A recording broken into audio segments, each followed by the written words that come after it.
A lot of people bring up the fact that Batman doesn't kill as a huge deciding factor for every action the character takes, while ignoring the alternate universes of Batman that flat out murder people and ignoring the fact that the character started out literally carrying a gun and killing people. And we're going to ignore the fact that most of Batman's moves in most of his conflicts would either snap a person's neck or leave them paralyzed for life or just straight out leave them to die. There is a version of Batman in actual continuity that many people recognize as the badass Batman of the 90s. This Batman did eventually let people die, and through that let hostages die, and because of it, he forced Bruce Wayne to return and take his mantle back. His name is Jean-Paul Valley, Azrael.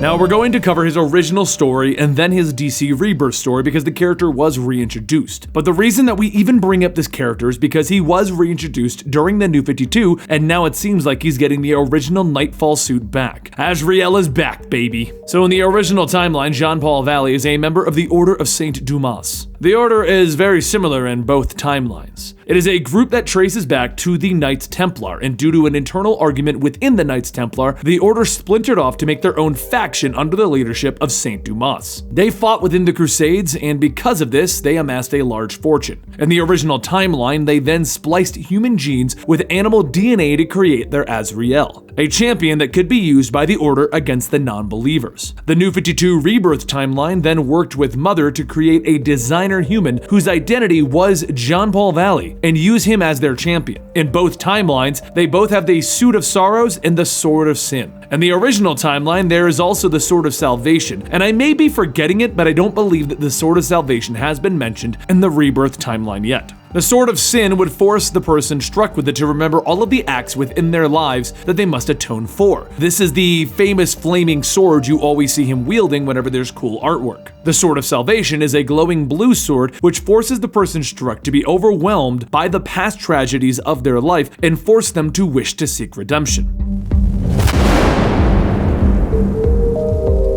Jean-Paul Valley was the perfect weapon for the Order in both timelines because of the brainwashing he received. It is known as the System, and it is a deep level of psychological conditioning. Once his father died, he took up the mantle of Azrael, and then he fought against this conditioning. Now, in the original timeline, Batman was kidnapped, and Jean-Paul helped Alfred Pennyworth in finding Bruce Wayne by wearing a Batman costume. Alfred noted that Jean-Paul had a detective's intuition, and by showing that he was willing to fight against his mental conditioning, he was brought in to fight alongside Batman, asking for his help in forging his own destiny, allowing him to break free of the Order of Saint Dumas. He was given the job of a security guard at Wayne Tech, and he teams up with Batman and Robin. That is until Batman runs into Bane in the 90s, and Bane breaks Batman's back, pulling him out of the fight. Well, Batman himself goes on a journey of self-discovery, and Jean-Paul takes up the mantle of the Bat, as Tim Drake is still too young to properly be Batman, and Dick Grayson at the time didn't want to do it. Tim Drake stayed alongside to lead Jean-Paul in his journey to become the real Batman, but the programming of vengeance slowly began to take over Jean-Paul's mind. He built a battlesuit with flamethrowers and gun-style batarangs and claws,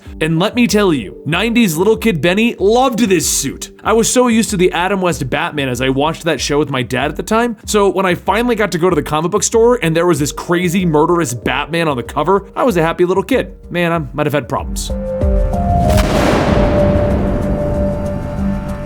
Jean-Paul eventually goes too far, locking Tim Drake up in the Batcave, refusing to work with the police. But Batman sees how low crime has gotten in Gotham, and he feels that while Jean-Paul is harsh, his methods are working. That is, until Tim reveals the truth of what's been happening. You see, Jean-Paul's been going over the edge, and he's been pushing the limits of what Batman is. Jean-Paul and Robin chased the serial killer, Abator, to a refinery, and he had nearly fallen into a vat of molten metal. Jean-Paul was frozen in place as he wanted to save this criminal, but his mental programming told him not to do it. Take his vengeance! He let Abator die. Therefore, the hostage that Abator had was left in a torture device to die. A very Saw situation. Jean-Paul and Robin weren't aware of the hostage until later when Commissioner Gordon informed them, but it was too late. The deed was done. By taking no action and allowing a man to die, they had both indirectly caused the death of a civilian. This is what led Jean-Paul down the path of becoming a more vengeful and getting rid of Robin, Gordon, and the police. Bruce eventually came back, realizing that at his current rate, Jean-Paul would just become a murderer, and he lured lured Azrael into the Batcave, where he tricked him into removing all of his insane gadgets, weapon, and armor. Jean-Paul still wore the helmet with the night vision though, and Bruce turned on all of the lights, blinding him. The Flash broke him free of his mental conditioning that had been taking a hold of him. He begged for forgiveness from Bruce, acknowledging that Bruce Wayne was the true Batman. And then he went on to live with the homeless population until Bruce realized that he was partially to blame, as he didn't actually train Jean-Paul or stay to lead him down a path of righteousness. He found him on the streets and he gave him a large amount of money along with the information of the Order of the Saint Dumas, so that he could figure all of this out finally. It is on this journey that he finds that he was the product of genetic testing and born to be a weapon.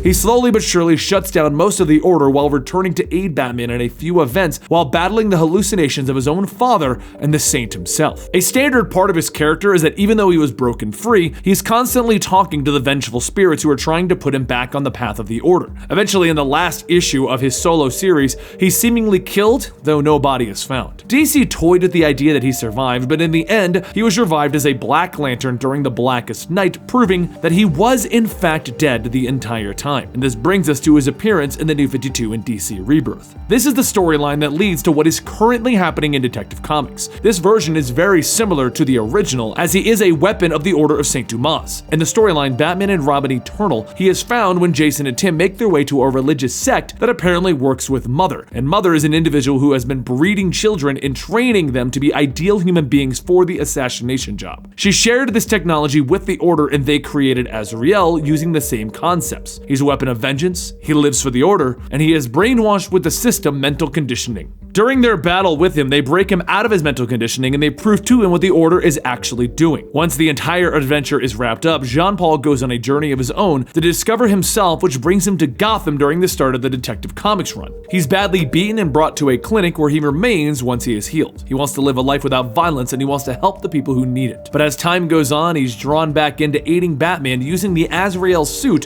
which leads back to hallucinations. The Order then decides that Azrael is a flawed model and they present Azrael, which is basically a super overpowered robot with the ideals of the Order. And that brings you to the current storyline. Jean-Paul is confused and lost, and the robot is running around taking over other robots, so Batwing remakes the Nightfall-style suit, and it's time for Jean-Paul to be Batman again.